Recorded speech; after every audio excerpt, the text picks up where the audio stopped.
ইনো কেউ সম্পত্তি নাই ইনো ওদের একটা কথা কইছেন আমার মোবাইলে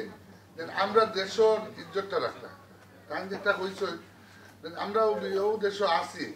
আমরা বাগার মানুষ যদি সুশৃঙ্খলভাবে চলে যে কোনো অন্য এলাকার মানুষের বলছেন বাগার মানুষ খুব সুশৃঙ্খল কিন্তু আমরার মাঝে যদি একজন পরস্পর লাগিয়ে যায় আমরা মাত্র মনে হয় 150, 200 বা 300 মানুষ আমরা হয়েছি অন্যান্য এরিয়ার মানুষ 5,000, 7,000 আছে কিন্তু আমরা মানুষও কম আর আমরা মানুষ কম যদি মাঝে যদি আমরা মাঝে একতা না থাকে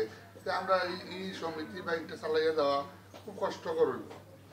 আমি একটা কইলাম আপনারা একটা খরচ কারণ আমরা তো কিছু কইবারও জায়গা হয়ে গেছে আমরা এলাকার তো কেউ 2 বছর আগে আইছেন কেউ 5 বছর আগে আইছেন কেউ 22 বছর আগে আইছেন আমরা এলাকা বর্তমানে আমরা এলাকার প্রত্যেকের বাড়ি গাড়ি যায় কিন্তু আরো কিছু অসম্পূর্ণ কিছু খাম রয়েছে আপনার সরকারে দেওয়া বাদেও আপনার যখন পাবলিকে আমরা পাবলিক থেকে যদি কিছু পয়সা যায় কিংবা আরো সঠিকভাবে কি হয় কিছু কিছু অসম্পূর্ণ খাম আছে আপনার ধরি লোক আমরা ইউনিয়ন ভিত্তিক একটা ইনকা করা যায় এর বাদে বহু জিনিস করা যায় আপনার তো ফান্ড আছে আপনারা পুরা একটু সাহায্য করলে আমরা দেশটাকে সাহায্য করলে বহুত বড় জিনিস হয়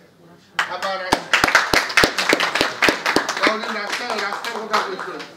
আগলপুর রাস্তা দরকার আমি আমার আমল আমি প্রায় 6 লাখ টাকা খাম করাইছি কিন্তু এই জায়গাটা বড় ব্যাকওয়ার্ড জায়গা এই জায়গা খাম করাইতে হইলে সরকারের প্রচেষ্টা ছাড়া কিছু মানুষের 2-1 মানুষ যদি লোক লাগাইলে না থাকে আমরা এটা খাম হয় না আমরা দেশে আমরা দুটো মানুষ লাগাইলে টাকা লাগে একজন আরো সালানি লাগে না চালাইলে কিন্তু কোনো খাম হয় না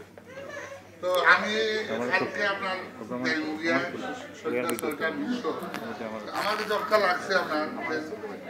মহিলা আমার দাদি বোন বাগনা বাগনি বহুত আমি দেখতাম পারছি এটা খুব সুন্দর লাগে ভবিষ্যতে যদি যারাও আইব আমার এলাকাতে কেউ বেড়া নিয়ে যাইব তারা দেখে ওরা সংবর্ধনা দেন যেন একটা পরিচয় দরকার আছে রাস্তাঘাটে ওদের পরিচয় হচ্ছে সিলেট বা অন্য খাইলে একজন আলাদা মেজালেও তো পর্যন্ত পাওয়া যায় তো বলে আমার বক্তব্য শেষ করলাম আসসালামু আলাইকুম